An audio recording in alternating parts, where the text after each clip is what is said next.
ջան, նախ վերջում շատ աղմուկ էր, չլսվեց, ինչ հայտարարություն եղավ։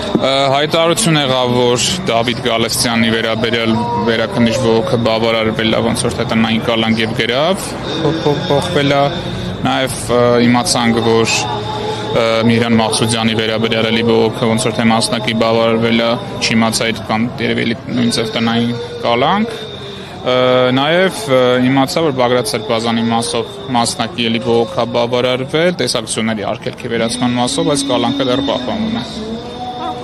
Միջնորդեցիք, որպեսզի հանրային քրեական հետապնդումը դադարեցվի ձեր պաշտպանյալների նկատմամբ, հարցը կիսատ քննարկվեց, բայց թերևս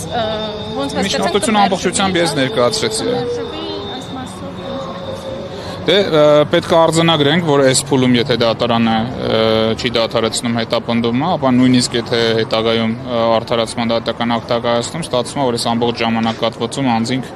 անիրավի գտնվել են ազատազրկված կամ քրեական հետապնդվողի կարգավիճակով։ Նաև դատական նիստերը լարված մթնոլորտում են ասում, այս մասով հանրային մեղադրողները Ես կարծում եմ իրանք այս գործի ապօրինության բարոյական ճնշման տակ են եւ շատ հաճախ անձնական են ընդունում այն ինչ որ ասում մեր կողմից գործի վերաբերյալ եւ ինչ որտեղ խորտքում է տեղի ունենում բնականաբար եթե իրանք եկած լինեին նորմալ քրեական գործով վստահ իրենց ապացույցների վրա վստահ իրենց արած գործի ճշմարտացիության վրա այդ նյարդային արձագանքները մենք չէինք տեսնի Շնորհակալություն